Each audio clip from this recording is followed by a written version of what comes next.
Audio should be working.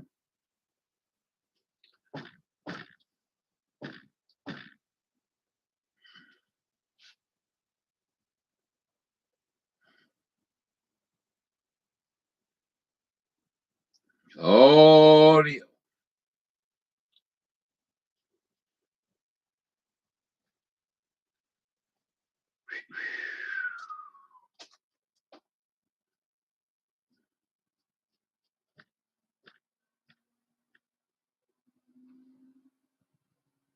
Mm-hmm.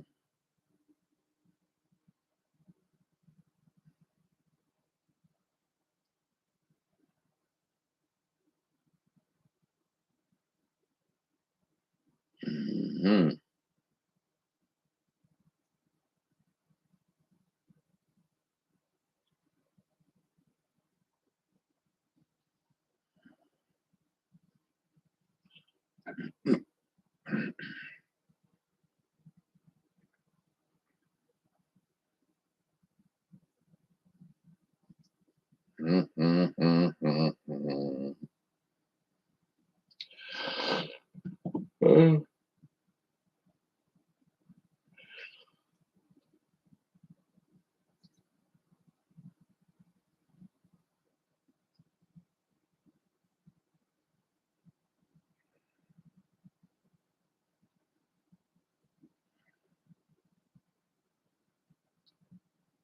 All right.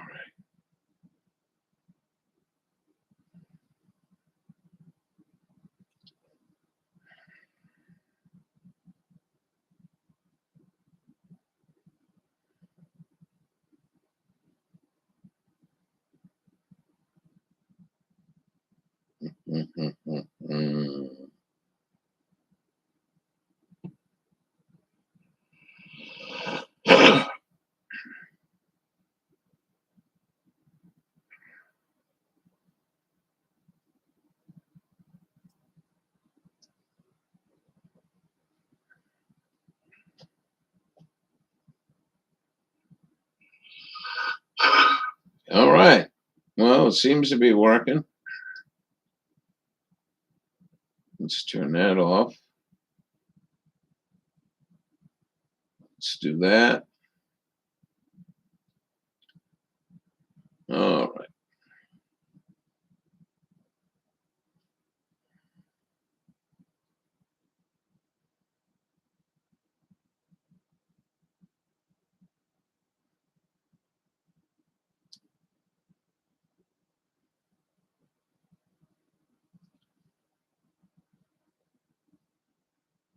Wah, wah, wah, wah, wah. Tough day today. Trying to get this thing going, but we're getting it.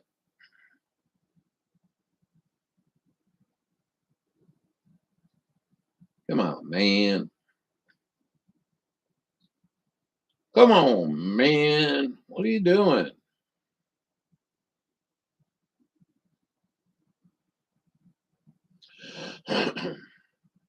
Man, oh man, oh man. No,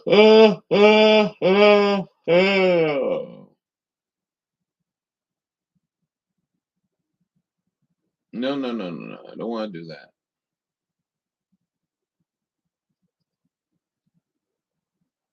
Where was the other one? Dum, dum, dum. And the Bell's Farm.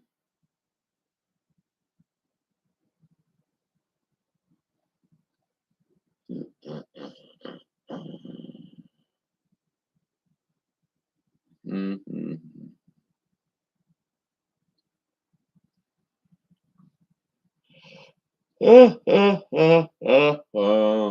Baked salmon with pesto and panko.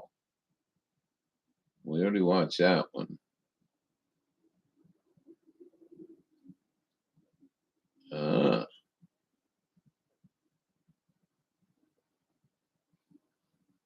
well, no one's here. Let's go check this one out.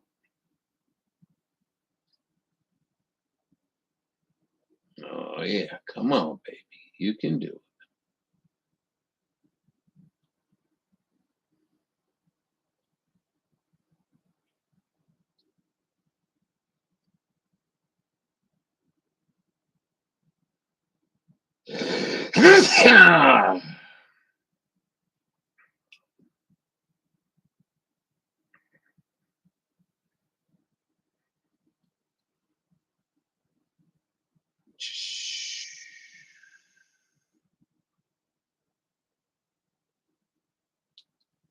No, that ain't what I wanted to do. Zambia, yeah, we fucked them people right the fuck up too. The list goes on and on and on. This asshole couldn't get in there and keep his nose clean. No worrying about the rest of the world. Just take care of our fucking people. Well, what do I know?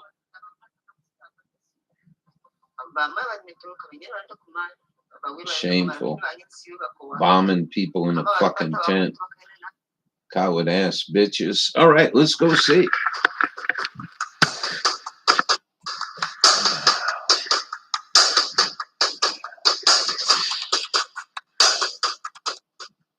Hello, I'm CJ Werleman, and in this episode, we reveal how Turkey is on the verge of unleashing hell against the Zionist state of Israel. Good. But first, please remember to like and subscribe to our show. You're going to be hunted down all over the world. Now let's get into it.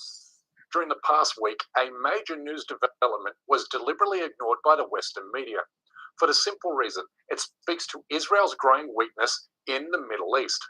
And the word weakness can't be emphasized enough here, given the Zionist-controlled media wants you to believe the opposite is true. That Israel is growing stronger, having completely destroyed Gaza, having pulverized Hezbollah, and having totally neutered the Iranian regime. But this perception of Israeli strength and dominance is nothing more than a carefully manufactured illusion. And you don't need to take my word for it. They're not doing too Instead, good. focus your attention on the actions of the Israeli government, which convened an extraordinary security consultation on March 25th over fears that Turkey is mobilizing its forces to confront the Zionist state, and soon. These growing Israeli fears and tears come on the back of a report produced by an Israeli government panel on January 7, which concluded that Turkey now represents a bigger threat than Iran. The report cites Israel's growing concerns towards the new Syrian government, which it fears will inspire, unify, and mobilize Islamist forces and factions throughout the Middle East. These fears are exponentially heightened by the presence of Turkish forces in Syria, with Israeli security officials worried the Arab nation will become a Turkish proxy and an essential part of Turkey's ambition to restore the Ottoman Empire to its former glory. Well, on March 24th, Israel's worst nightmare came to fruition when the new Syrian government granted Turkey a sovereign military base in Palmyra, which will be as large as the United States Air Base in Ramstein, Germany, keep your fucking nose out of other people's Syria, shit. the largest military air base in the entire world. Also, Turkey has agreed to train and arm the Syrian army, saying that any attack against its forces or assets will be met with overwhelming force. A threat that carries a big punch, given we are talking about the strongest military in the Middle East, parking itself on Syrian soil and along Israel's border. Another day, another foreign leader threatening Israel. We need to be very strong so that Israel cannot do these ridiculous things to Palestine. Just as we entered Karabakh, just as we entered Libya, we can do something similar to them. These headlines speak to Israel's growing fears and paranoia towards Turkey's growing foothold in neighboring Syria. The Times of Israel says Turkey must be stopped, as other Zionist outlets hype up the jihadist threat in Syria, while some encourage Israel to build an alliance with Kurdish forces. On Sunday, the Israeli newspaper Ynet News said, Turkey is not Iran, neither in isolation, economy, or influence.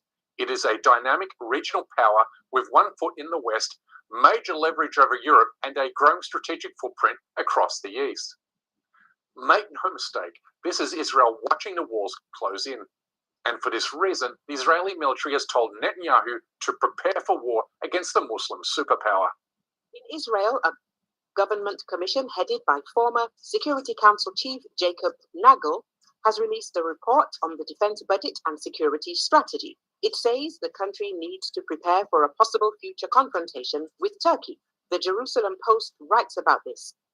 The document mentions the rise to power of pro-Turkish forces in Syria. It is noted that the unification of groups loyal to Ankara in that country poses a threat to Israel's national security. Israel has become a victim of its own arrogance and hubris, and like a drunk sailor, blindly swinging punches in a dark alleyway, it has fooled itself into believing it can fight and beat anyone, anywhere, at any time. But it's one thing to murder defenseless women and children in Gaza and Lebanon, and it's another thing altogether when confronting a genuine military heavyweight, such as Turkey, which possesses the 8th strongest army on the planet, a full 9 places above Israel. I mean, even Egypt ranks above the Zionist state in terms of military power. However, any conversation that compares Israel's fighting capabilities with another state must begin with the fact that the Zionist army has failed to defeat Hamas, a poorly armed militia that boasted fewer than 30,000 men under arms on October 7th, 2023. It's also important to note here that Hamas forces have grown in the 18 months that Israel's genocidal forces have pounded Gaza into dust, with Israel now openly admitting it has 15 years failed against old, the no Palestinian family at all. resistance. Blow them By up. every metric, Filthy the Jew, Zionist blow 'em army up. has been run ragged. That It's now includes faced Trump. with a recruitment crisis, That with includes reservists Biden. refusing to show up for duty, while That others of includes all military the age fucking money flee we've to been Europe giving them and the for the United last States 50, to 60 avoid the years. consequences of war. Sickening Generation Z fucking Israelis pigs, are man. telling journalists that they fear that joining I the know, I IDF don't know will enough. earn them a war criminal charge, therefore preventing them from freely traveling around the world. They are smart enough to know that dying on the battlefield for a dying criminal state is a waste of human life. Yep. They're refusing. Fucking Israel's in turmoil. And we bought into this shit, man. This is a terrorism at its best. 9/11, Donald Trump going to straighten out 9/11. I don't see no warrants out for Cheney, Bush, Rummy, Condoleezza, Colin Powell. The list goes on When and we do a on. side-by-side comparison Ain't of the happening, Israeli is it? and Turkish Wonder militaries, why it ain't we see happening. that the latter has a Wonder massive why advantage he's fucking in holding overall off coming in power. office and With worrying Turkey about holding every a other substantial fucking lead thing like in terms of Canada, manpower, the land fucking power, Panama naval Canal, power, economic Ukraine. power, and logistics. Fuck With Ukraine. Israel holding We're a giving slight them the advantage money. only Try to in go terms get of your air shit power back. and geography. And that's it. But to be Done deal. perfectly honest, We I stay the question fuck out of it. accuracy of this I'd analysis, be able to buy given Israel's Russian tiny land tubes. size makes it difficult for the Zionist military to disperse its forces while under heavy fire. Another geographical aspect to take into consideration is that a war between the two countries would force Israel to traverse Syria, where they will not only be met by Turkish 290 forces, miles but from also Turkey the new Syrian to army, Jewville. which has proven its fighting capabilities Blow them up. by defeating the combined forces of Assad, Hezbollah, Russia, and Iran. In Syria, Israel would also lose its air power advantage, as explained by renowned military analyst Andrei Binkov. If Israel would press forward through Syria with its ground forces, it too would need to rely on air cover, which would mean that once near Turkey, their numerical advantage in air would melt away, and the protection of Israeli air defenses would be more or less non-existent. Israeli SAM systems, while potent, are not really designed to be very mobile. Turkish HISAR SAMs are much more mobile, though not of long enough reach nor available in high enough numbers yet. Israel too would lose some vehicles to Turkish air power, though on a lesser scale. Israeli ground troop losses would increase drastically as Israeli formations would reach close to Turkey. Trying to upkeep logistics for a few 100,000 troops and their vehicles over several hundred miles of Syria, that would be a challenge in itself. Another advantage Turkey holds is the experience it has gained from fighting in Syria, having carried out extensive military operations against Kurdish militias, including the PKK, YPG, and SDF for years. Remembering that each one of these Kurdish groups were trained and funded by the United States. proving Turkey is not afraid to fight its NATO ally. In fact, Turkey and the US have come perilously close to direct conflict in Syria on several occasions, including this attack 4 years ago. The Pentagon has confirmed US troops in Syria have come under attack from the Turkish military. It's the first time a coalition base has been in the line of fire since Turkey began its offensive earlier this week. The Pentagon says the artillery explosion came within a few hundred meters of an area where US troops are positioned. Turkey has entrenched its footprint in Syria by signing a historic ceasefire deal with the Kurdish PKK, bringing with it an end to a nearly 50-year-long war which claimed the lives of more than 50,000 Turks and Kurds. Kurdish PKK militants have declared a ceasefire with Turkey 2 days after their jailed leader asked them to lay down their arms. Abdullah Öcalan urged fellow members of his outlawed Kurdistan Workers' Party to disarm and disband. The group, which has fought for autonomy since the 1980s, is considered a terrorist organization in the EU, US, and Turkey. That very same day, on March 10th, the SDF agreed to a peace deal with the new Syrian government, which has heralded a new era of peace and stability in post-Assad Syria, with Turkey now establishing itself as the Arab country's security guarantor, much to Israel's unease and displeasure. I mean, rarely, if ever, have we seen the Zionist regime experience this level of anxiety, uncertainty, and fear about its future. And if that doesn't put a smile on your face, then I'm not sure what will. But even if a shooting war doesn't eventuate, Turkey has the naval capability to shut down Israel's economy by cutting off its shipping routes. Turkey would have one ace up its sleeve. Due to its geographical position, it could upkeep a naval force in the middle of the Mediterranean to try to intercept some cargo ship destined for Israeli hordes.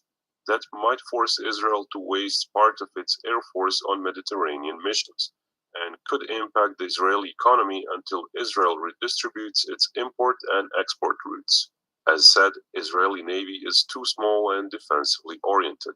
Only 4 of the largest ships have decently ranged and advanced All made in sound America, systems. right here But in if Maine. out in the open, even those ships' anti-air systems could not You believe this engage shit? Turkish planes doing standoff Made attacks. in Maine. Until then, we are left with only more empty words and promises by Turkish leader Recep Erdogan, who, as I've stated publicly in the past, tends to talk a lot of crap. He failed Palestine during its hour of desperate need, just like every other leader in the Arab and Muslim world.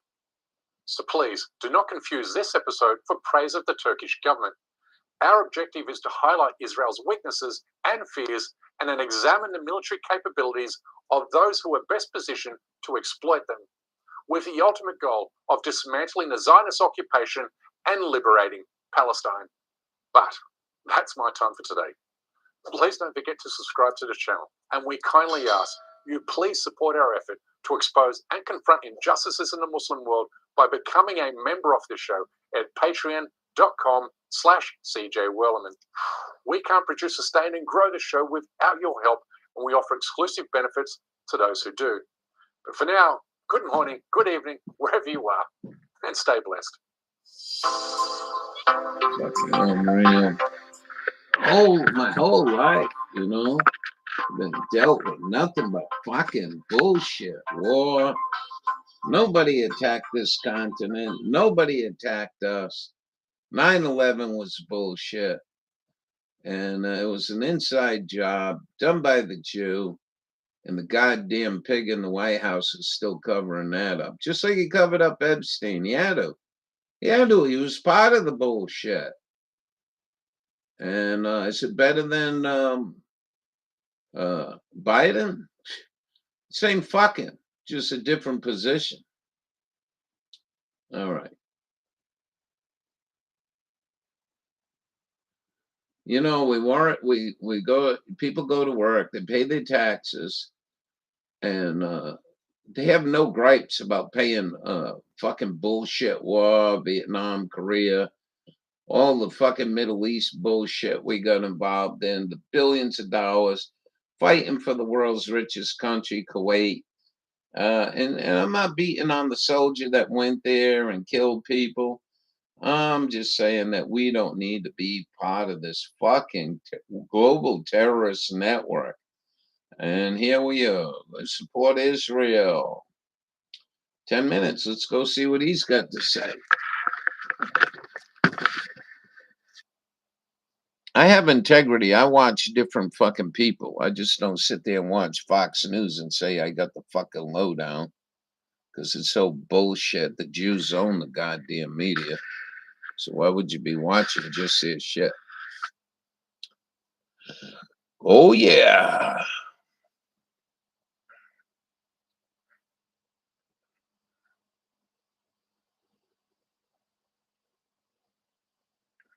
AIPAC again. What is the biggest driving force of the United States support for Israel? We usually speak about the economic support, the economic interests, the military-industrial complex. We also speak about the lobbies. What's behind the lobbies, though, and who are the biggest lobbies supporting Israel in the United States? Is it AIPAC or is it another organizations? In this video, I wanted to give you a breakdown of the force of religion in the United States when it comes to shaping the policy, especially the foreign policy in relation to Israel. And in this video, I'm going to delve into the biggest Israeli supporting lobby inside of the United States. And they own us. And it needs to end. The Mormons, the Christians, the Baptists, the Catholics, they ain't controlling our country.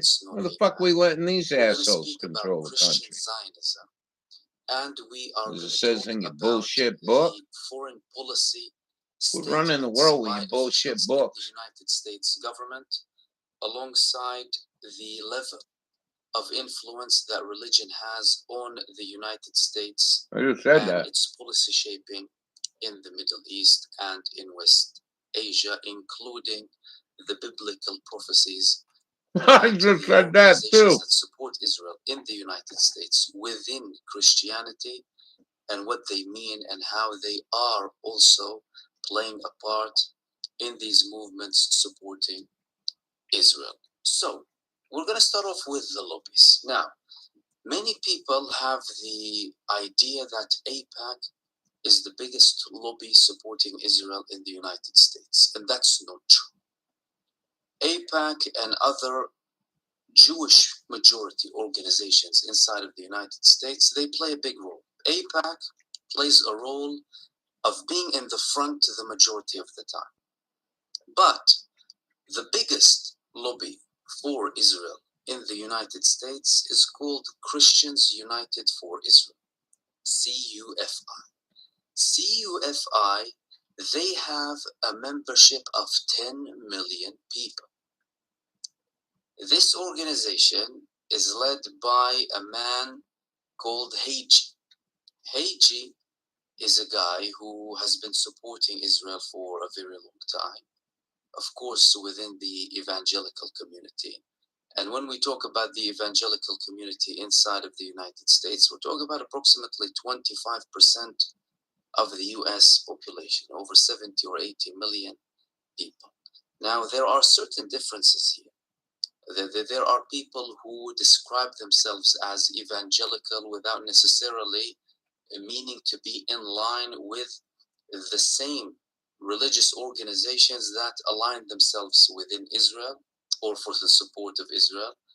There are people within the evangelical community in general who have a shift in their opinion in relation to Israel. There were multiple polls in recent years speaking about the younger generation primarily, but also in the older generation in relation to Israel, particularly after the 7th of October. After all of this escalation, with many people having, direct access to social media, online posts, people speaking about the matter, and they're questioning really why is their church, why are their leaders taking this position for Israel? despite all of the things that Israel is causing, despite all of the crimes that Israel is committing. Now, the United In just the last 7 days, 8,368 men have clicked the link on whatever ads that you've probably seen on the internet, put in their personal information in order to register to watch a United States support, like I said, it's usually explained in a case of geopolitical interests or geopolitical strategy or even financial interests in relation to Israel. But that's only part of the story. And the reason that I'm speaking about this today is because it reached a level for some people who are starting to be confused. Some people are literally starting to be confused because they're saying that, well, even if we talk about it from a geopolitical perspective, even if we talk about it from a military-industrial complex as well, nothing doesn't all add up. There's something else to it, and this is very like buildings important falling from because, fire. well, number one, it's 13-foot causing hole in the a Pentagon. genocide against people. It's causing endless wars and crimes Man against getting shot in the head from the front. and it's causing unnecessary chaos. But and investigations say it was How shot is from the that back. implemented? How are these religious beliefs and religious lobbies in the United States Greatest form of terrorism. supporting, and how is that being translated? Well, we're seeing that from the people who are there to run the United States, people in the administration. The previous Trump administration, in his initial term between 2016 and 2018, he made multiple moves that are directly linked to the Christian Zionist lobby inside of the United States, in particular, the moving of the embassy to Jerusalem. He also made many statements, him and his administration, about Israel. Mike Pompeo made statements that, well, it's biblical prophecies or biblical aspects that lead the United States policy. And all of these things need to be taken into consideration because, well, not many people are speaking about this. Usually the analysis revolves around the political, geopolitical, and financial aspect. But, well, there's clearly something else to it, something that doesn't always make sense. And that's something that needs to be included in the conversation for people to understand. Because without it, again, some people start to get confused. And I've had many people who started to get confused. Why, how, doesn't really make a lot of sense. Even if we want to talk about the United States from a foreign policy aspect, why can't they have their interests, for example, with supporting a country that's normal, for example, that respects human rights, that adheres to international law? Now, the beliefs of those who follow Christian Zionism in the United States, the main thing is revolving around the fact that Israel is fulfilling a biblical prophecy. Israel is fulfilling a biblical prophecy, and the existence of the state of Israel, as it is at the moment, will hasten the coming, or what they believe as the second coming of Christ. And according to their beliefs too, well, the Jews will have to convert, by the way. And that's something that, well, not all of the Christians are, of course, aligned with completely, and that many Jews, of course, oppose. And we've been speaking about the Jewish population in general, globally, even inside of Israel, and how many of them are already anti-Zionists. And there are talks about post-Zionism inside of Israel too. So this talk, this video, isn't intended in any way to portray a whole group of people as if they all have the same opinion. That's far from the truth. But there is a religious establishment inside of the United States that is supporting what's happening.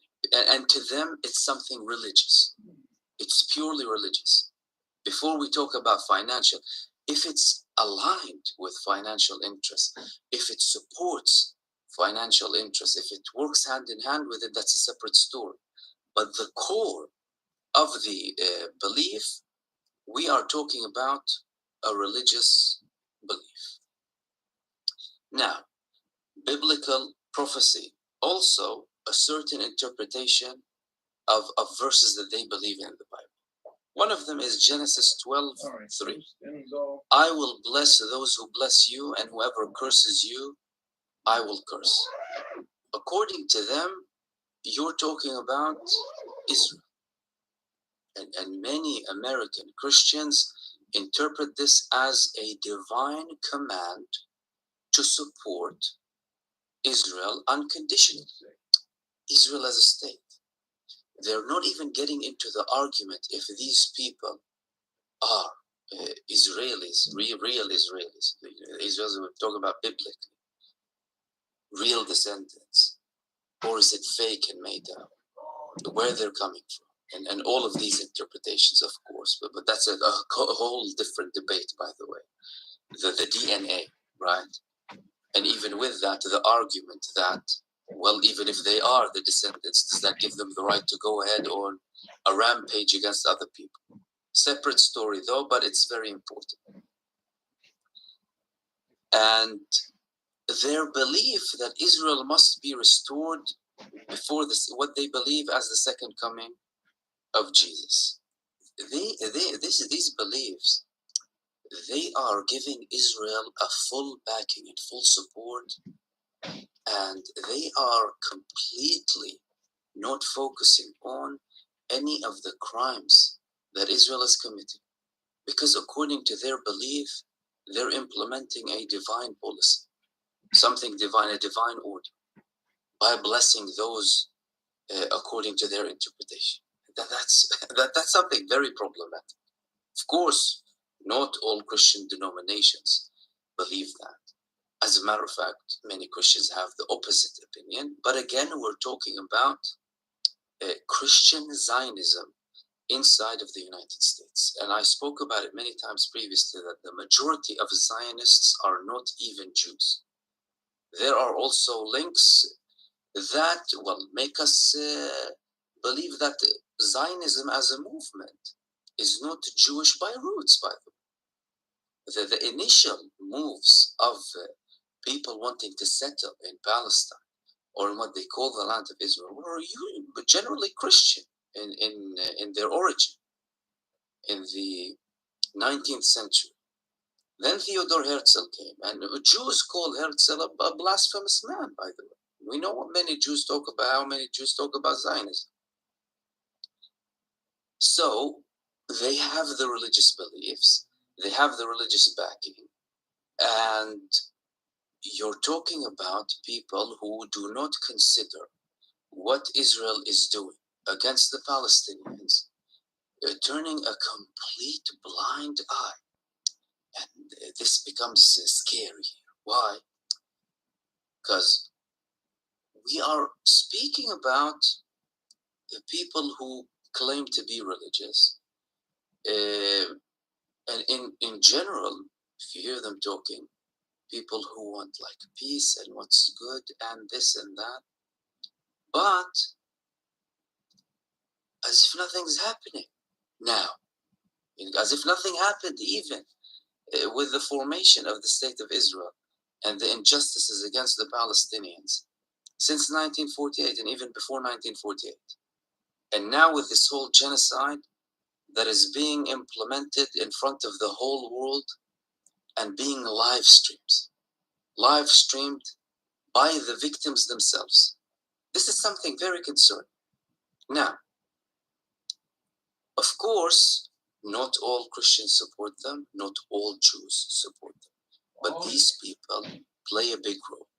They play a big role, and that role is being implemented in the United States foreign policy. And this is why this matters. This is why I'm speaking about this subject now. It matters because these people and their beliefs are driving United States policy abroad that is killing people, killing and slaughtering people endlessly, without any hesitation. And these people who call themselves religious and support Israel on a religious basis, it's as if, nothing is happening. I believe this is going to change your life. Yeah, that simple circle is a cell. Look, I believe this in my heart because this is exactly what happened to me. I was questioning, do I have a thyroid problem? And that's why I have no energy. That's why I had anxiety. That's why I couldn't sleep through a night. That's why I started getting what I called skinny fat. And that's why my hair was thinning. My body temperature was low. Oh, I Tell went us to an all the bad endocrinologist. things. Tell me lies. Tell me great big lies. All righty. Good morning. It's as if, Israel can do whatever it wants for the sake of... Jenny, Jesus good morning. What a morning. Again, according to... We had all kinds of disruptions. It's like the sixth time time to get this thing running. Ethical questions. So, lots of I didn't think anyone was going to come in. Can you really... I like this guy these beliefs because and can you justify he shows opposite and has been doing all of everything we've been told. Just because you interpret your religion. How are you doing anyway? That's something very important. And this is something that how are you? I believe we should focus on now. Because what are you doing, lady? United States. No, we're not going out. Country, not right now. As an administration. Hey, come over here, please. Come over here. That has to stop. Jenny wants to say hello. And there are changes. It's not that there aren't changes. There are changes within, of course, the Jewish population in general. Within the Christian communities who traditionally support Israel. In particular, what? You all full of play today. Christians. Oh, you are full of play today. Organizations talking on behalf of these people. Oh, no kidding. Yeah, I bet that take a lot out of you. Meeting with war criminals 24/7 and justifying what Israel is doing religiously. So it's not only Israelis who are doing it. No, the American you Christian gotta hold Zionists, still if I find something. And again, the American and Christian fucking Zionists are I got I can't spray because I got the world. we got and snow coming. That we should focus on and talk about. And this was the main reason behind this video.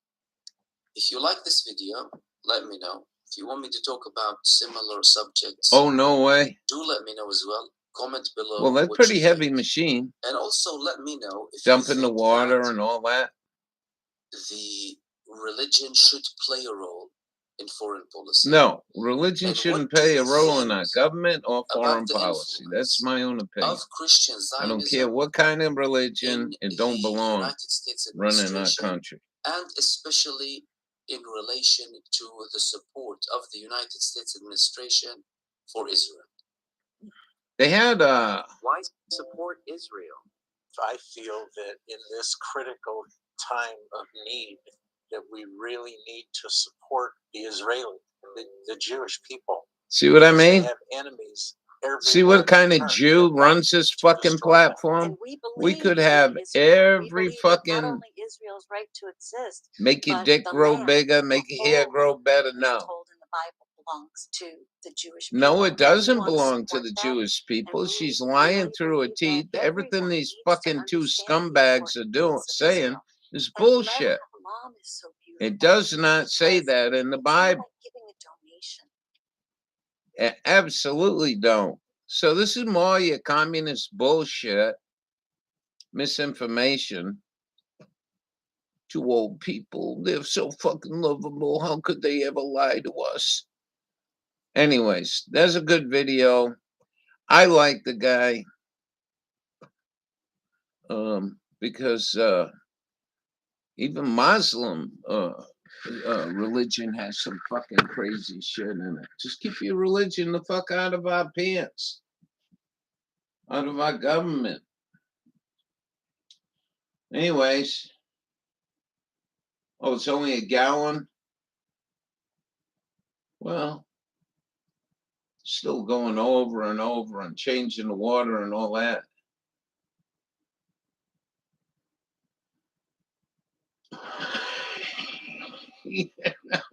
Yeah, and the more we find out, the more it is just, how the fuck did we take all these lies in? You know what I mean? How did you honestly think JFK was shot from the back from Lee Harvey Oswald? How the fuck could you even, how could you say a building fell because of fire? The strongest building ever made in the world, according to Donald Trump back in the day, said no way in hell this building fell. Somebody put explosives in it, you know? And then other people, the religious people, or people that believe in religion, some sort or another, there's going to be always a good religion and a bad religion, meaning Satan or hell. And people are trying to say, well, this is purgatory. This is hell. How do we know that? We can make changes, you know, as a people. We can make changes. You know, we can't even get rid of the fucking daylight savings time nobody wants. We can't even get reefer up a class 1 drug. So something ain't working here. My buddy informed me yesterday, and the man took out insurance on the towers a month before. Yeah, Larry Silverstein, $5.2 billion. Now, what really weird about the whole deal is Larry and Trump are best of buddies. And that's number one. Number two, I believe about 7 years before, the feds or the state of New York gave a mandate to Larry Silverstein that you're going to get the asbestos out of this place. And it was going to cost like $3 billion to get the asbestos out of the place. The asbestos really wasn't hurting anybody. So they gave him, I think, 7 years or something. So that'd been like 93. And they realized Bush Sr. says, well, I'll fix it for you, Larry, because they were friends. And all the bullshit. You know, we watched this guy, Bob, and he went over there to Iraq and all the bullshit there. We had no business being in there. And that's one thing we can't do is keep our nose out of other people's business. But anyway, I think you said it right. I think you said it. Life is just a big hole. My fuck.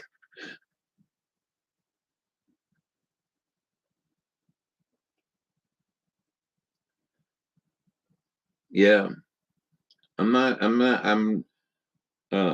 know Lebanese where I came from, and they're nice people, and we have no business be doing.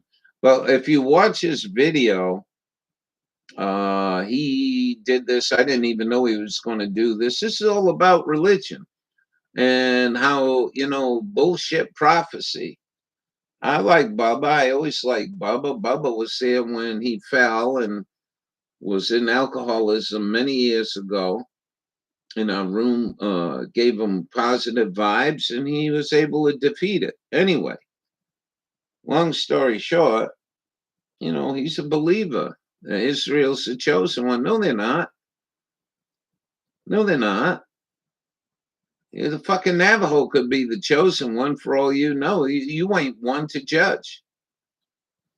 So that's my belief. None of us know what's going to happen. So spending any of your time in life worrying about where you're going to end up when you go on the ground, I think is kind of silly. That's just me. But anyway, you're going to have some bad storms.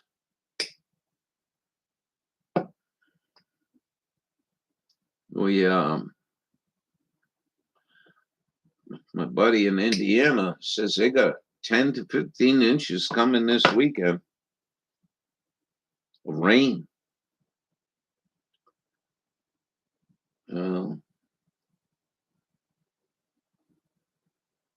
I'm just so sick of it. I grew up as a Catholic. You probably don't know much about that. A lot of people don't. They're all Christian and Baptist and all. It's a really fucked up deal, you know. I'm sitting there as a little kid. This motherfucker's talking gringo language.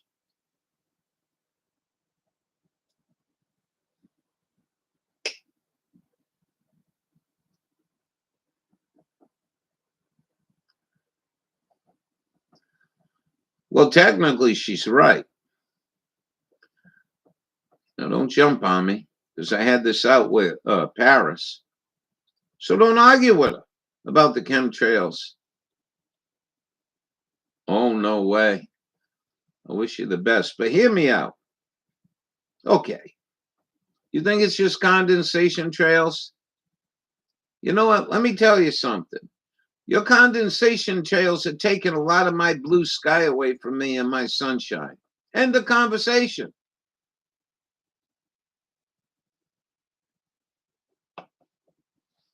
That's my attitude. You want to see something? I don't think you've seen it. Yeah, I had Paris on. A great interview, her and I. We had a really great interview on StreamYard with her. And she got all pissed off at me. I said, for a moment, let's not talk about the chemicals. Go to the basics. Go to the basics of condensation trail, right? Yeah. And when they spray over you, what do you think happens when they come to 1,500 miles over me? Days of cloudiness. Or, you know, my friend says, oh, look at a beautiful day. You know, fucking sun is white on the ground. It's not orange yellow. It's way out of its color spectrum. I'm going to play this for you. We'll go a little bit longer. It's getting ready to go, but I'm in no hurry. What is it called?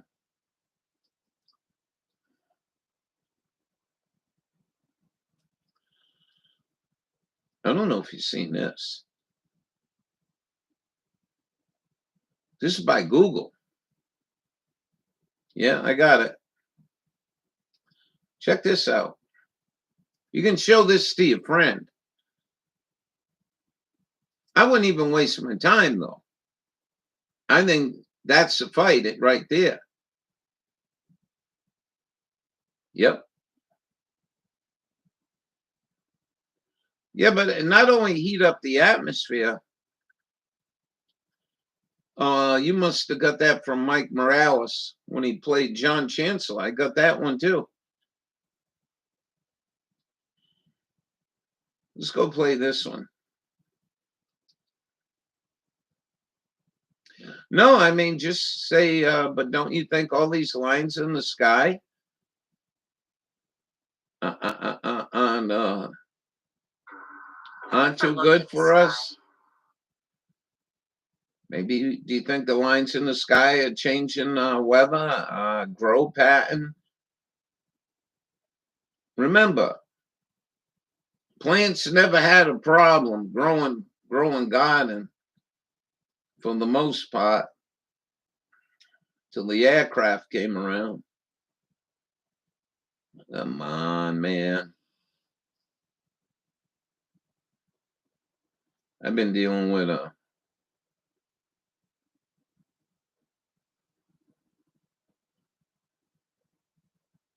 this is Google.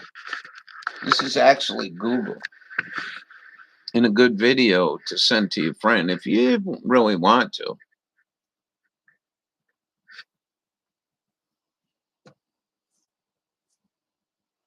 I noticed a plane flying overhead with a fluffy white cloud thing trailing behind it. Well, that thing and others like it are called contrails. And they're actually responsible for a surprisingly large amount of global warming. So the question is, can we get rid of them? Contrails, short for condensation So how old trails, are are you? essentially artificial cirrus clouds because they're created by planes flying through the upper atmosphere, typically at least 5 miles above the ground.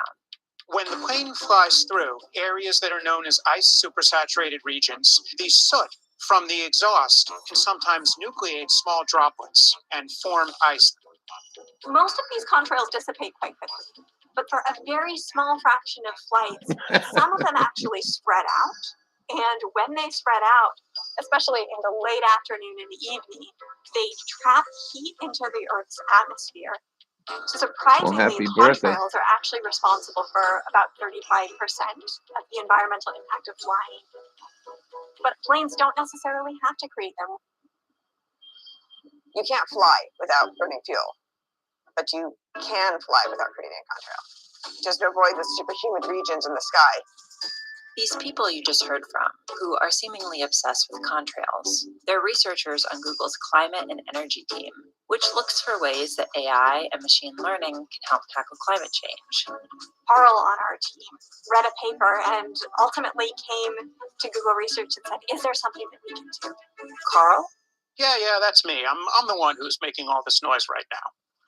So the paper basically said, to avoid making contrails, all you really have to do is change the altitudes of a small fraction of all flights by relatively small amounts, away from regions in which the humidity is very high.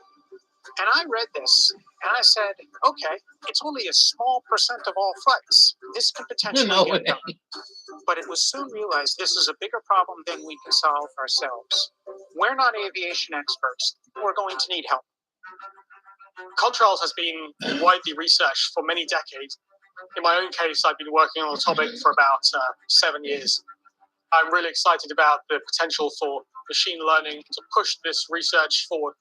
Integrating these No kidding. analytical tools will enable much more rapid progress in very challenging problems.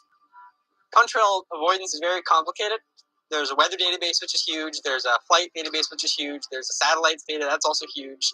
But getting big databases together is something we're good at.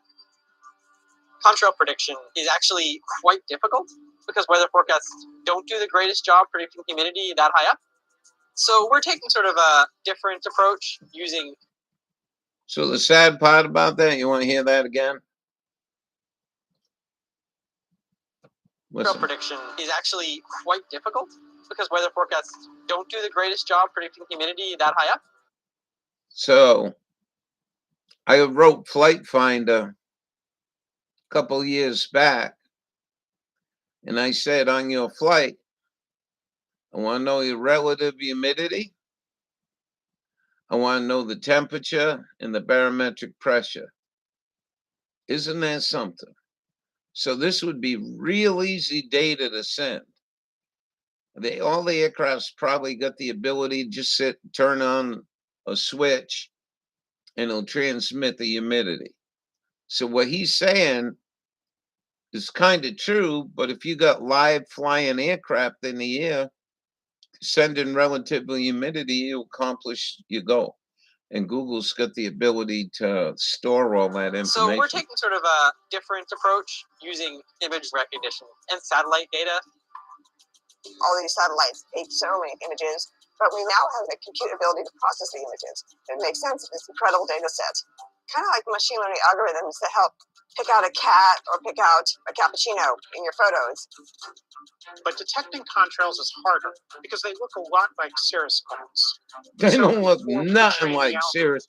And what you got there on the right might be an old school 1930s cirrus clouds, but I would say that this was drippy contrail that caused this fucking problem.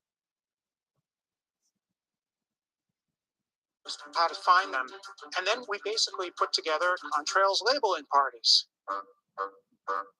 It's quite difficult to identify contrails. It takes a little bit of practice. There's a lot of sort of borderline cases. Natural Cirrus kind of looks wispier and has tails falling off of it. The team and other people they trained spent hundreds of hours tracing the outlines of thousands and thousands of contrails, all to create a data set of labeled imagery, so the machine learning algorithm could learn what was a contrail and what wasn't. Contrail. So right now, we've built a demo which can basically forecast where contrails are going to be.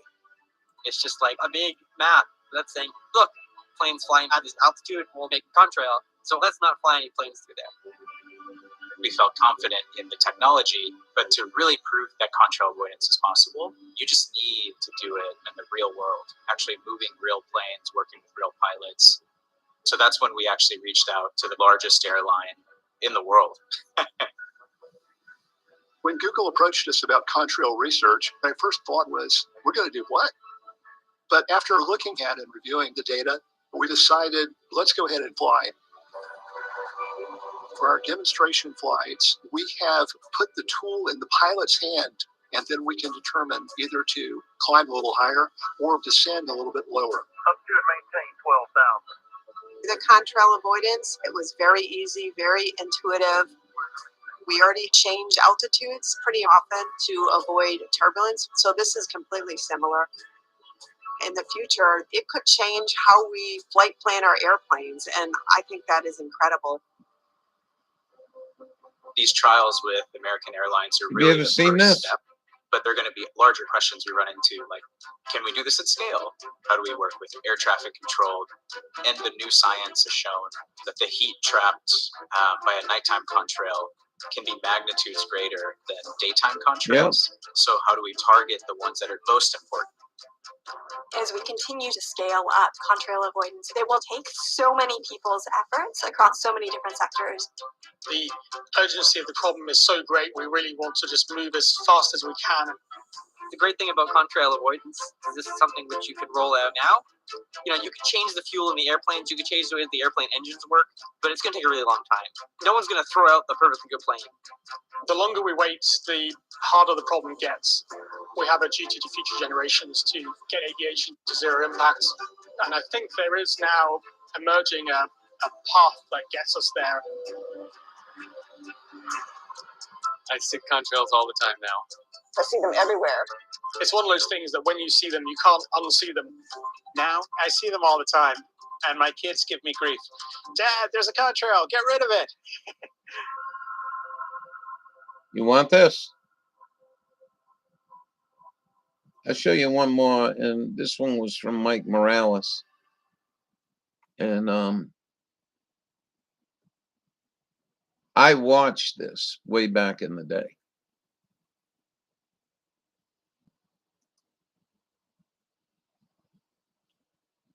Show that to your friend.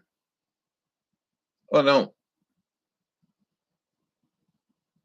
Quite honest with you, I wasn't wasting my time.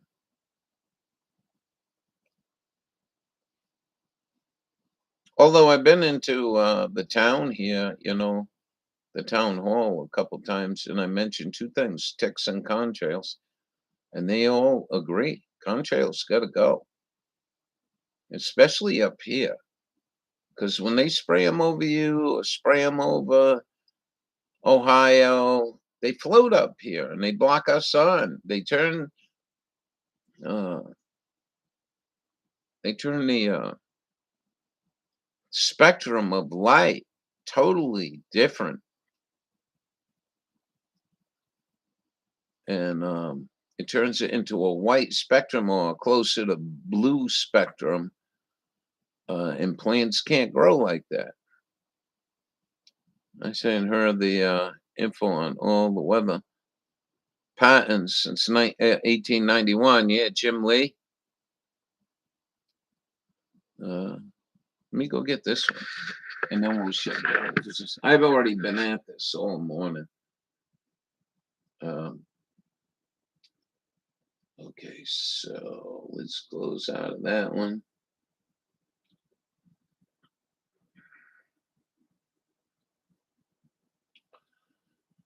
And This one was 1980, and I had watched it. And if you listen very carefully, he talks about using RF energy, radio frequency energies.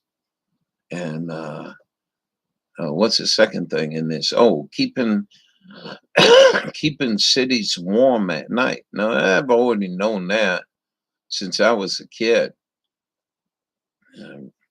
It stops the radiational cooling, stops the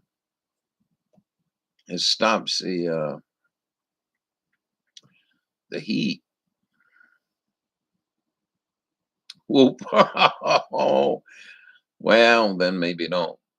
But Mike Morales gave us this one. And I had watched this.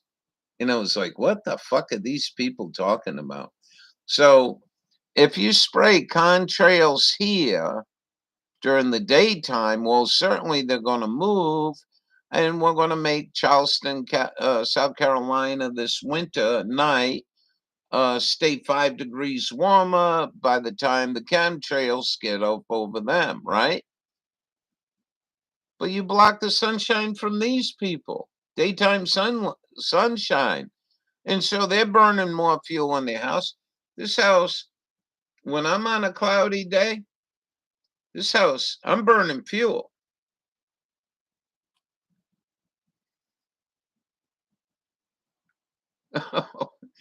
I'm burning fuel, keeping the house warm. On a 20 below zero day, believe it or not, if the sun is out and there's no contrails, at 1 o'clock in the afternoon, I got to slow that coal stove down because he'll put it way into the 70s, like 74 degrees. I don't need that kind of heat. So that's a difference on a day of contrails and a day of no contrails. But he says it right in here. You can often see long white lines being traced. I watched this. They are contrails of jet aircraft. I was trying to watch the news.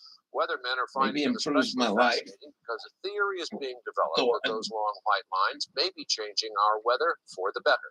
For the better. Roger O'Neill. The exhaust from jet engines, usually seen as long, thin trails of white clouds behind high-flying jet airplanes, may be a big reason why there are 30 fewer days of sunshine a year in the Midwest now than there were in 1900. The daily range between high and low. And they're bragging about it.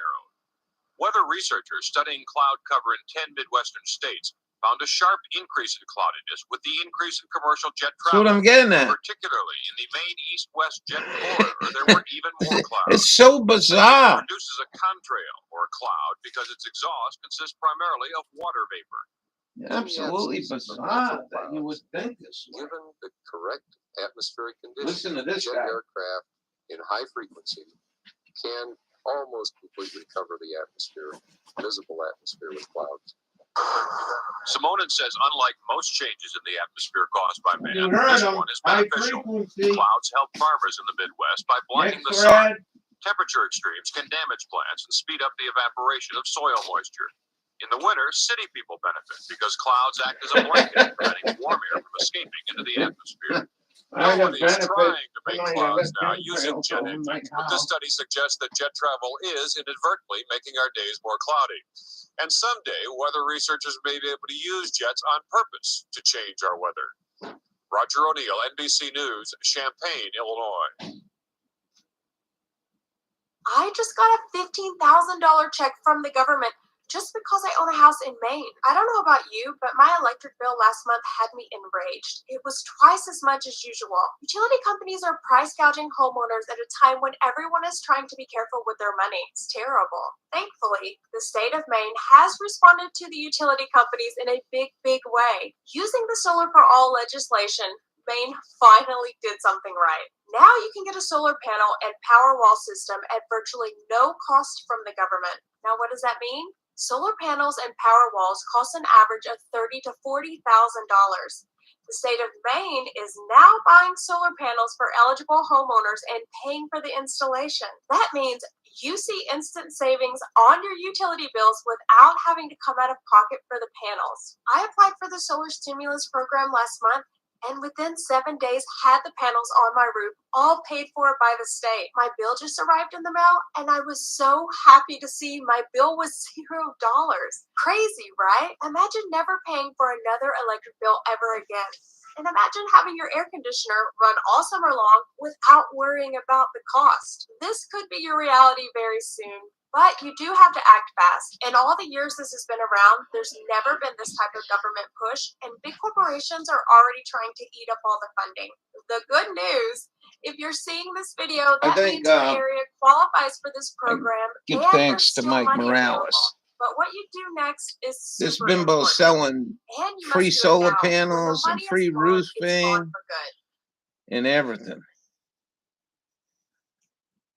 No, I didn't. And I think Jewel would have been on it. Jewel would have wrote me and say, yeah, you might want to do that. I could use a roof. I could run this whole house if we didn't have chemtrails. And I had somewhere around 1,500 watts on the roof. And run this whole house. I really don't use a whole lot of power. The water pump and the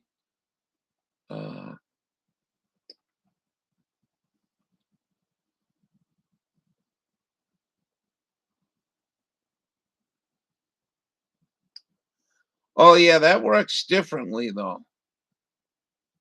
You been there? I've been by it. And what is a bunch of mirrors that point up to this one spot and superheat it. Some kind of oil in there, and then they generate electricity that way.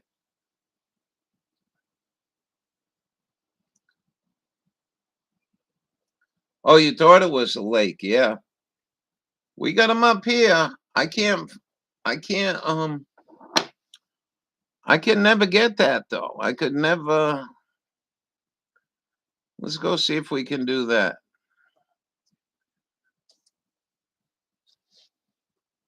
Let's go see. China.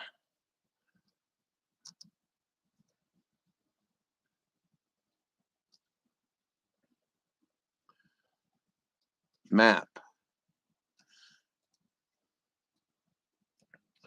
They're probably going to try to sell me a map.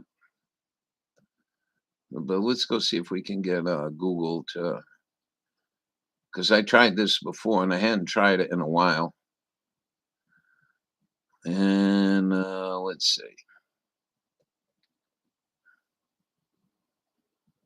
It's a pretty big landmass for a small town. I don't know how many people live here, but all right. Let's get rid of this. Let's go to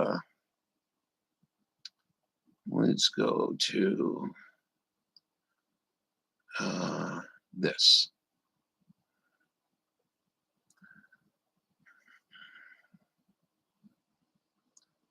And let me see where I'm at here.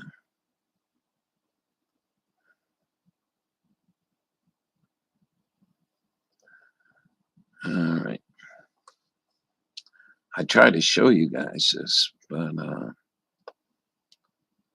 you know, and another thing about this is general store. It's Route 3. Let me think about this.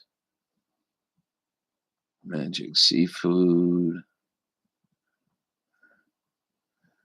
Which, all right, here's the transfer station. And we come up here, and it should be right around here. But it's not showing up. It should show up good because it's massive.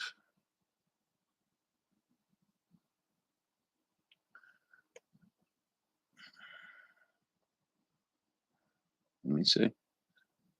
There's a transfer station. So you come up here and you take a left and it's in this field here.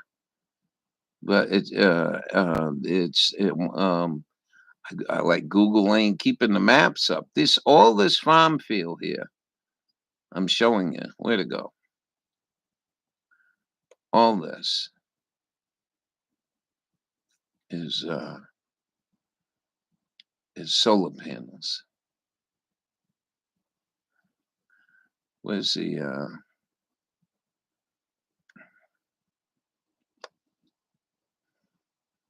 it's not showing the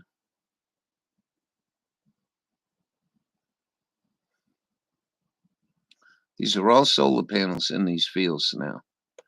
And it's really funny that it don't show up. I mean, it's mind-blowing. Alder Park Road. This should lead to the transfer station. China Public Works and transfer station. So you come up this road till you get to Route 3. And as soon as you take this right, these are all solar panels. They took all this farmland out, and it's all solar panels. And it don't show up.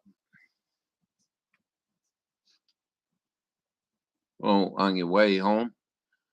Now, I don't think you can upgrade it, right? Like I can click on it. Oh, it says it's China, Maine. Yeah, we're in Maine right now. These are all solar panels. These are all solar panels. They took all this. They took all this farmland out and put solar panels. And it's funny. Number one, we got chemtrails. Wicked bad up here. Number two, we get snow up here.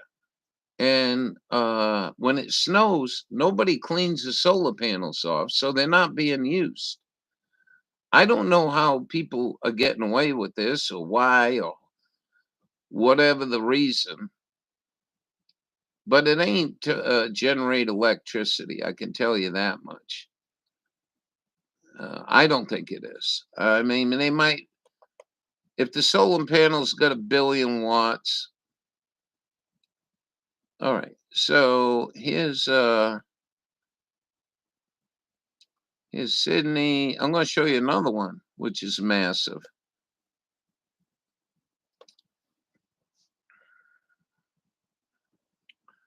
It should be right around here somewhere. I think it's this one right here, this farm field here. None of the solar panels that have been here for 5 years. Well, somebody broke the story that they were saying they were American panels. They weren't. They were Canadian panels. Because the boxes were left there. Yeah, there's Best Buy. So it's somewhere around here. And somewhere in this area here, I would say this farm right here. All this area right here is all solar panel now. And they found out they're made in China. And they're made with Chinese slave labor. And are they serving Canada? It's so complicated up here. And there's more. There's more. There's definitely more panels. But I don't understand why we're not seeing them on Google Earth. This Earth, I guess? There's another set down here somewhere. And over the years, this one here, I think this whole farm field is nothing but solar panels. There's one more that I know about. Let's go back.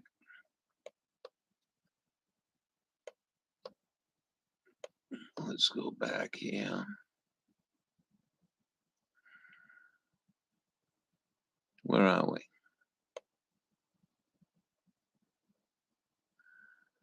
Hold on. Here's China. So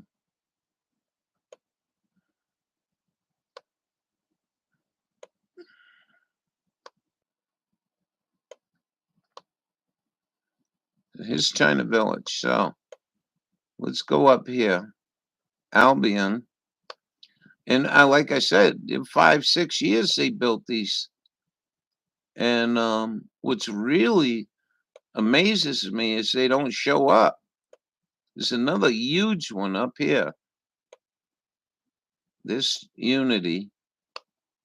It's up here somewhere. I bet it's either this field or this field. Let's go in closer. Why wouldn't they show up, though? Am I doing something wrong? No, those are lakes. It might be right in here. Where they just put fucking massive amounts of panels. And like I said, I like panels. But you don't have an automatic windshield wiper. You don't have no way to get that snow off of them. Do you know why that would be? I mean, after 5 years, they didn't upgrade the pitches.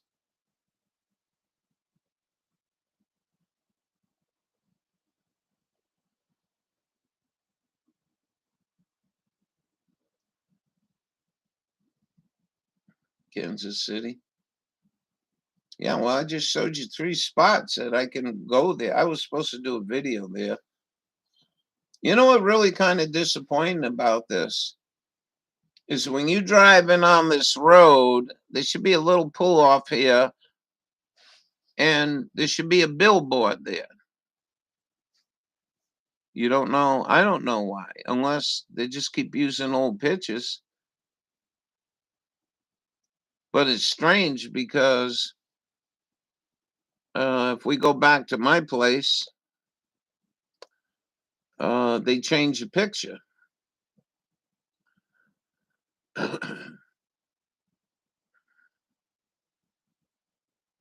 Yeah, well, I mean, that's straight out in the open right there, you know, I mean, it don't make no sense to me why you can't see it. All right.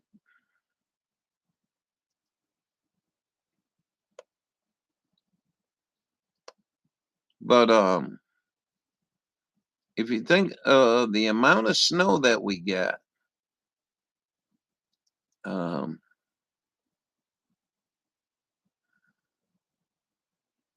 right, so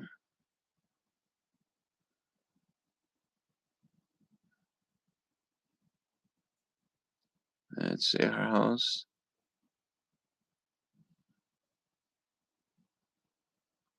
And panels are covering the snow. The panels are covered with snow. It's a done deal. Period. But when I went and checked, there used to be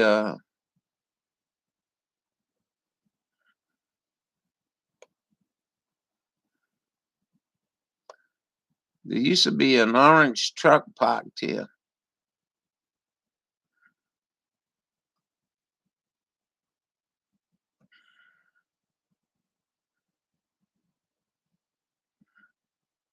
And look at that now.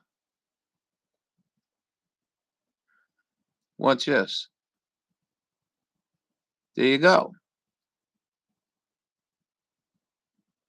And this is relatively in the last couple of years, because the Toyota's there, the truck stays there, and the camper stays there to block the wind hitting this place.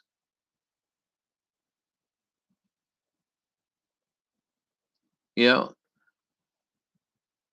So I don't quite understand it. I don't quite understand it. They upgraded this picture in the last 2 years. They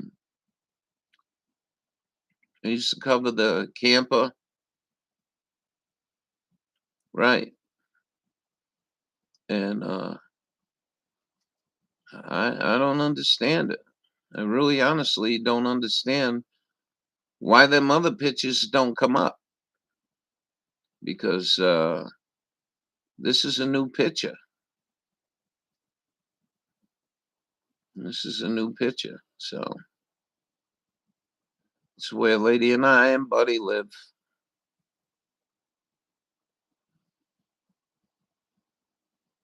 I put the plastic on the roof. It's been great. It really slides the snow off instead of building up. This end of the house, I used to get 4 feet of snow here. First couple years, it's like a vortex or some shit that happens on a north wind when we get big snow, and it would pack up there. I'd have to go up there and shovel it.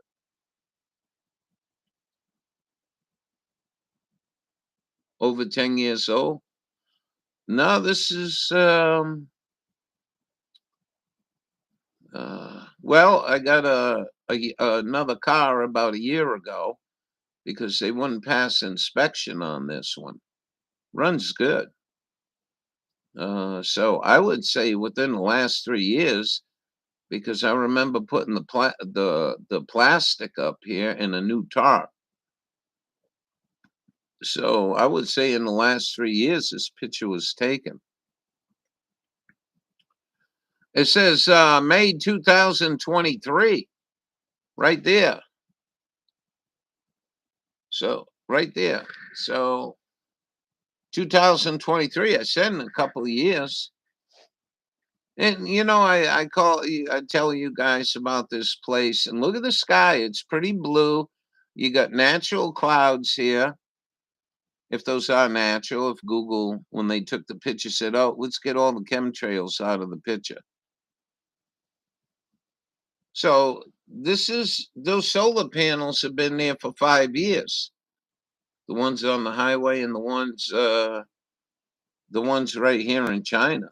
I don't understand it. I really honestly blows me away.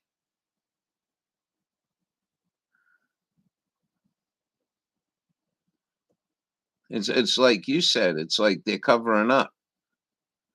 They're covering up. And then I could tell you something else. So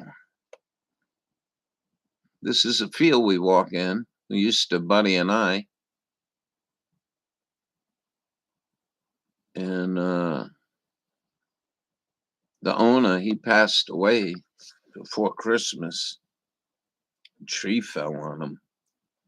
Horrible news. But anyways, he bought this piece of property here, and he did a lot of work here. All summer long, hot summer long. Cut brush, cut trees. The guy worked his ass off. And so that, I don't think, looks like that anymore. So, but we walked, let's see, that would have been 2 years ago. Buddy and I walked from here. Hold on.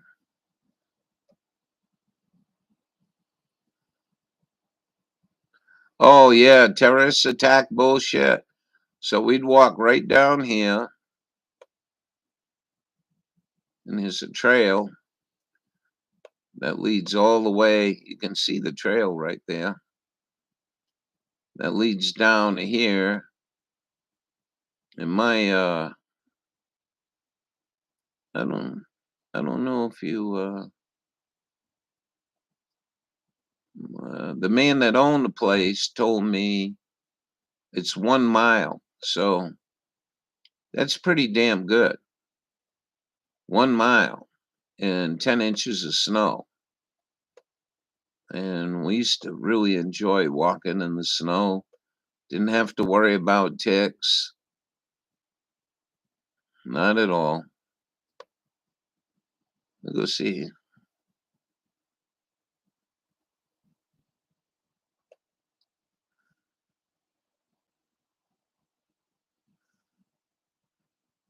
These are piles of shit right here. These are piles of cow shit. And I know the guy that owns this.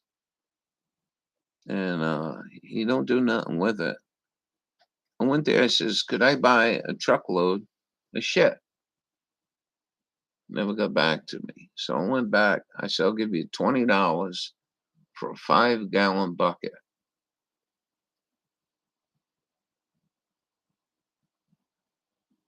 Oh, you remember me telling you a story?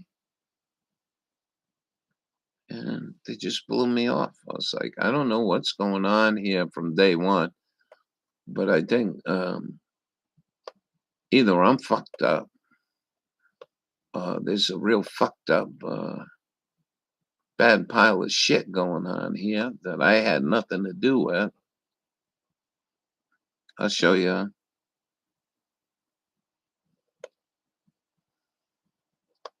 So this is his place here, and he died somewhere back in this forest. Yeah, right. He owned the land between this pond here or somewhere around here, and he was clear cutting all this shit in here, all the dead shit, and the tree fell on him. Kind of heartbreaking. I didn't even know that was his land or there was trail back there. But anyways.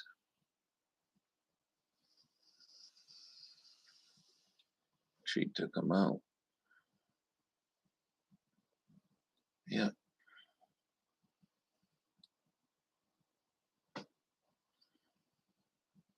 I was so sad when I heard the news. You know, it was just, it was a little something.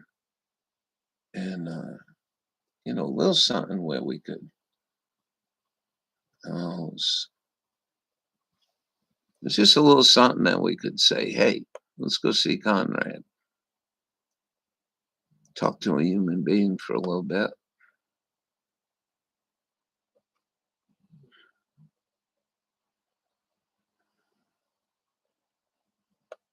This is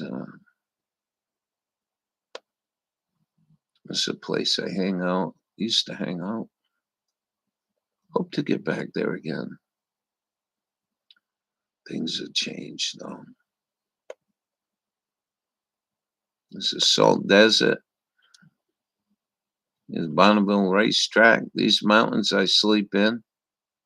That's where I got a rattlesnake bite.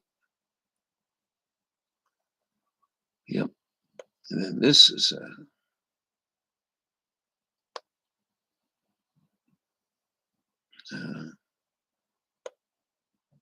Craters on the Moon. Here's a Sawtooth. And this was a fabulous place if you ever get up to Idaho. And my gosh, very pretty.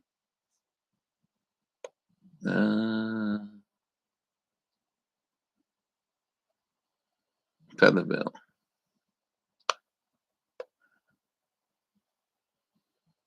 This was my best summer I ever had out there, I think.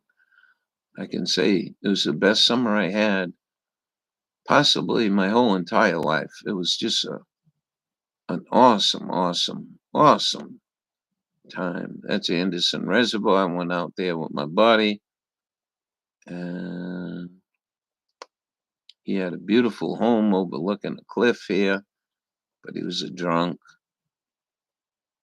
And he didn't take care of it well at all.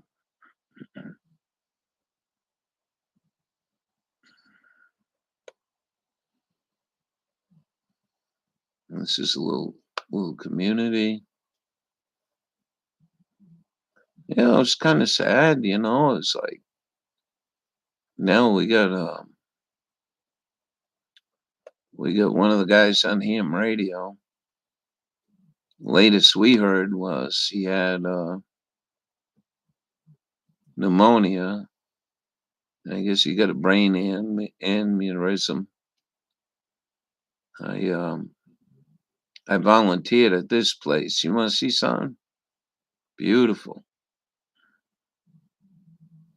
Check this out.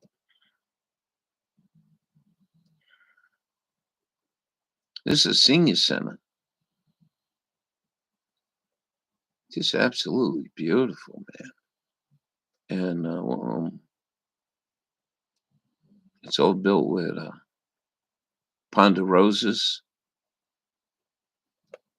And Monday was my day off, and being a working man, I come down here and I help them cook. Yeah, hold on. Help them cook. We could prepare for 150 people, and I think it was $5. Roasted chicken, potatoes, desserts, all kinds of shit. The shed is brand new. And where that shed is, if I got them back there the following year, we were going to rip this up and put a garden in. Really beautiful rolling hills.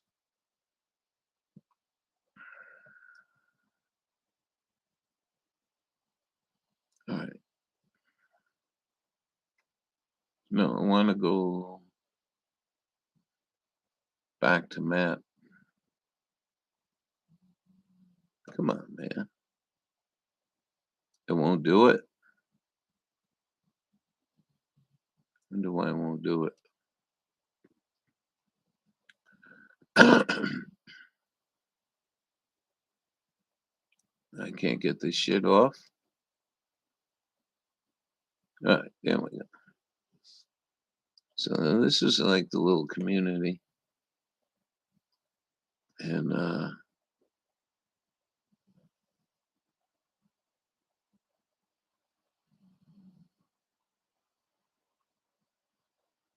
this one of the campgrounds I took care of.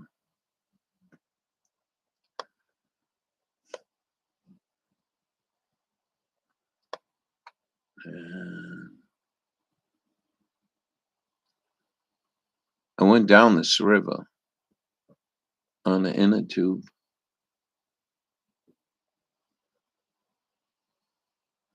And my dog,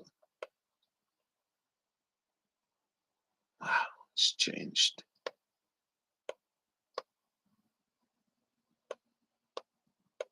We went all the way down the Anderson Reservoir.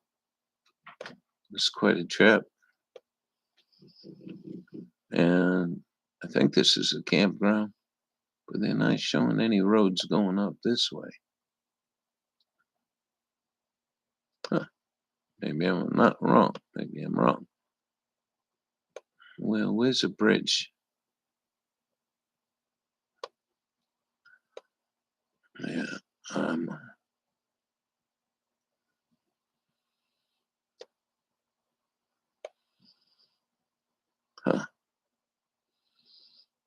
That's quite interesting. There we go. This is a campground.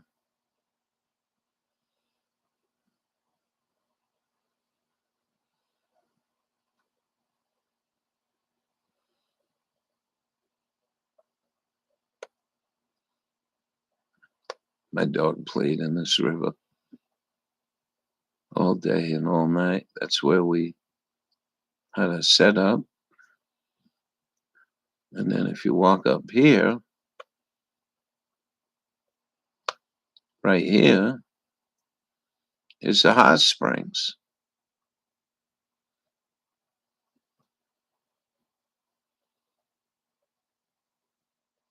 This is, it ain't no bathtubs. And the water would seep out of the ground here. And you go right to the edge here, but water be too hot. And you make yourself a bathtub and you take some of this cold water and mix it. This is East Hot Spring Drive, which these houses, people that live there in the winter actually got hot water pumping under their driveways, so they don't have to snow blow or nothing. It was beautiful. I mean, really, really, absolutely beautiful. And you can't see it from here, but Monday morning, before I went down to the senior center, I'd clean up the campground, make sure that was all tidy, and then we'd come over here and just bring piles and piles of fucking trash that city folk would leaves, and they leave. This really isn't showing that too well. They leave fucking diapers in these pools. Ain't that weird though? I'm not seeing no pools. It looks like sand. It's not sand. It's rocks. Huh. It's really weird.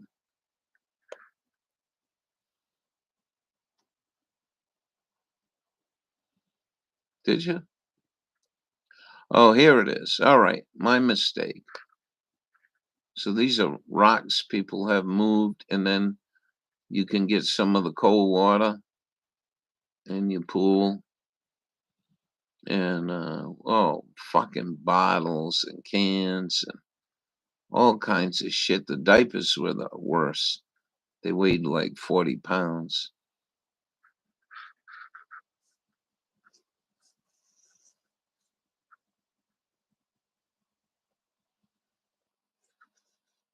Very expensive place now to live. And very lonely in the winter. This winter, there ain't nothing going on. I think they get like 20 people at the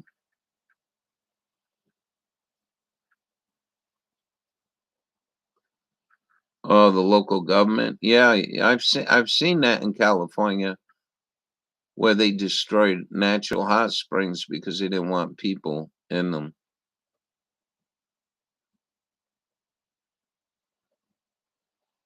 Like I said, we're in this fucked up bullshit. And then there's a little community up here. I'll tell you what, I ain't going to show up on the map. There's Rocky Bar, but there was a Bumgardner ghost town here. Right? Here's another one of his stories, just like you were talking about. And somewhere up in these mountains, there was a gold mine. And I'm not sure where it was because I couldn't get in there at the time. But the Forest Service went in there and burnt the fucking ghost town down. All loaded with relics. And they just burnt it down. I don't know who makes these decisions. They're probably Christian, first of all. Because that's the kind of mindset they have. I don't know. Even when we go closer, we're not seeing it. Blake Gulch.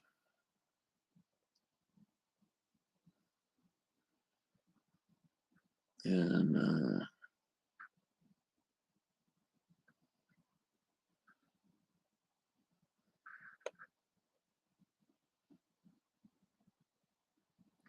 Wood Creek. It's gonna be around here somewhere.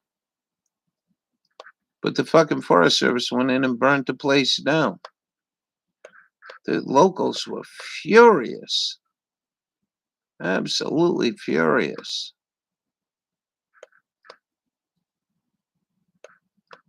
There's a Feather River. I think that runs in California, if I'm not mistaken.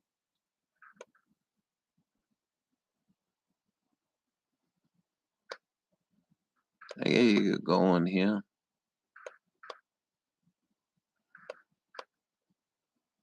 There's Rocky Bar, but where's Featherville go? It was a real small community. But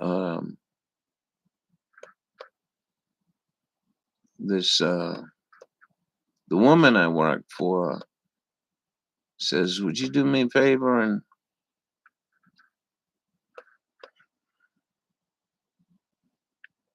bring this plate of food up to this guy?" And she says, "Yeah, what's the guy's name?" "Gene." He says, "Yeah, how do I get there?" So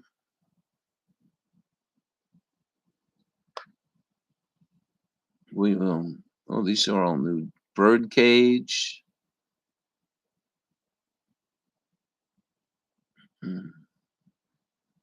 So this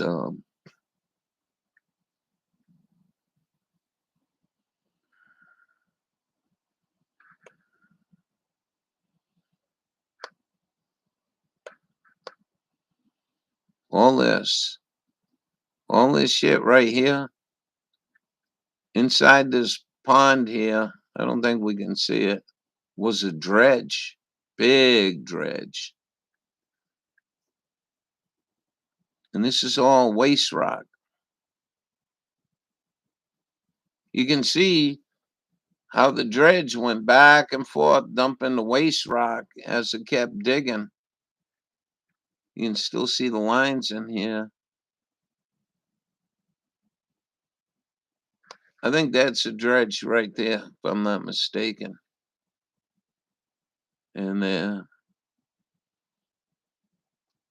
where's that guy live? Look at all the waste rock. Look at the waste rock. Look at that. What do you think of that? Waste rock. It's all waste rock.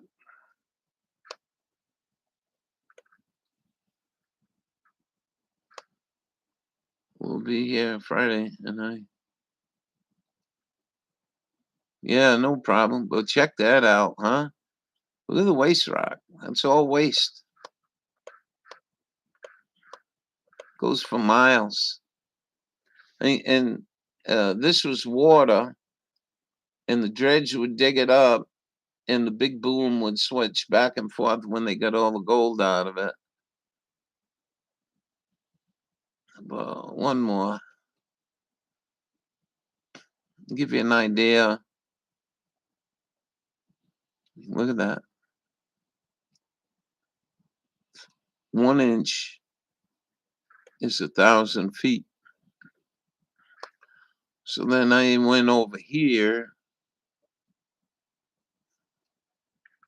I'm not going to be able to find it. It was so long ago, I doubt very much.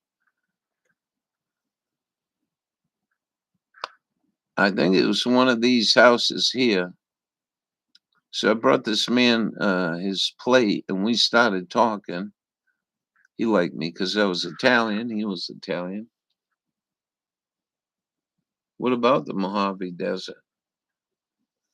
And he was so grateful. And he died a couple of years ago. Got to be 10 now. I got the news. I'm not an expert at Mojave Desert, but what is your question? Yeah, I made friends here. Had a girlfriend here, 6'2". Eyes were blue. She had legs longer than me. Only 5'7". I like slow dancing with her, boy. That was fun. Call Mountain Hills look from. Oh yeah, yeah. That's what I'm showing you. And if you go down the Goldfield and many of them other places, just like this here, miles and miles and miles. But this didn't come out of the mountain. The shit you seen, whether they hard rock mine go into the mountain, all that waste rock came from inside the mountain. Look at this. This is a Feather River. So back in the 1800s, they built a dredge here, and it went all the way down. Yeah, you can see piles and piles and piles and piles of waste rock piles. Oh, out there they're different. They're a lot different because usually they start up really high up on the mountain. They start drilling into the mountain, and then they got rail cars that dump it off the edge, dump it off the edge, dump it off the edge, and all of a sudden you got 50 football fields full of waste rock. But this will never be changed. Yeah, they made plateaus. Yeah, this is a lot of river rock. It looks sandy, but it's a lot of river rock. I mean, you'll never change this ever again. Nobody's going to restore any of this.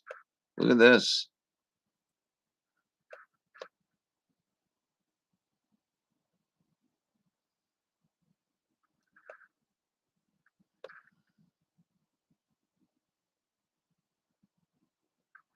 Yeah, that's all man-made.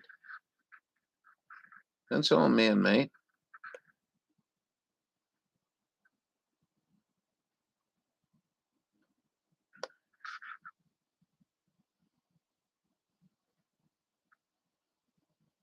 That's where the dredge is still there. You can still see it.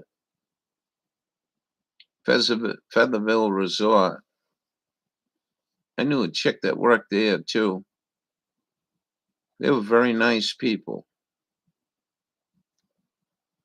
And I might have had a little advantage because I was a camp host. And they always appreciated a good camp host. But we went from, you have rock quarries all around us. Yeah, but they take the rock and they sell it. So you don't have piles, you got big holes in the ground. We went all the way from that Elks Flat all the way down to the Anderson Reservoir. I was so friggin' cold, man. I was so cold when we got down there. I went from here all the way down. And it is so pretty once you get out into this back country. Was it pretty? Like right in through here was really, really spectacular. And they came all the way down here, and this is where they came and picked us up.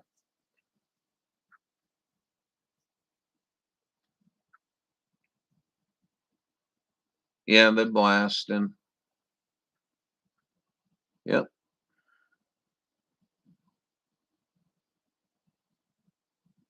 I was kind of nervous going out with this guy. Oh, there's his house. Let's go see if we find his house. As he was such a drunk. I think it's on this plateau. It don't look like it. Be hundreds and hundreds of feet above Anderson Reservoir.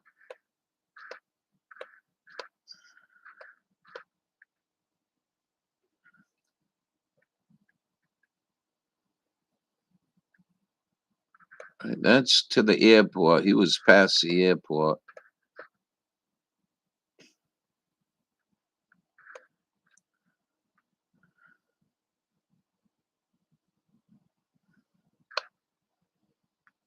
Yeah, there's no road leading there, so here we go. This is a huge cliff. And it's either this house or this one. And my God, what a drop off. He lost it. He ended up losing it. What a view. That was one of the prettiest houses I ever seen in my lifetime. No.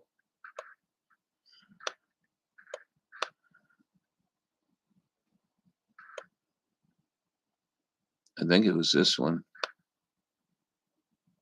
I can't really really see too good.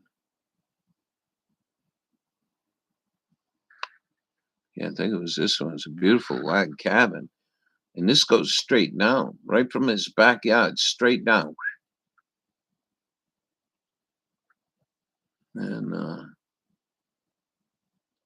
yeah, he got bankrupt and drunk and was one of the biggest for that bank there, Wells Fargo. He was a big shit. Yeah, they changed this up a little bit. Somebody bought the place. He was a big shit in Wells Fargo, and he just gave up. He just said, "This is fucking ridiculous." And he bought this place, and I think it was 40 acres. And I believe one side was bordered by Forest Service, so nobody would ever build there. And the locals were telling me that Mike will get you some wood. And he cut wood. And when I met him, he come into town with his fucking pajamas on and drunk. Anyway.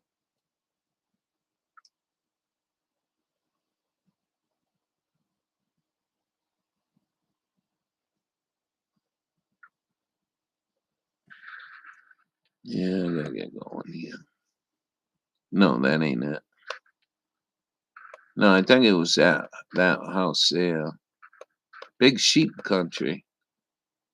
Big sheep country.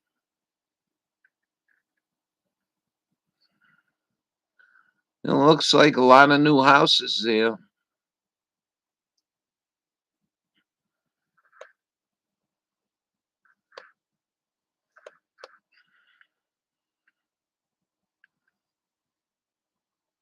Hey, take care. Thanks for coming. Hope you enjoyed the show. We're kind of weird day today, but it's all right. Good to see you. We'll catch you in the morning. Try it again. And we'll see you later. Have a great one.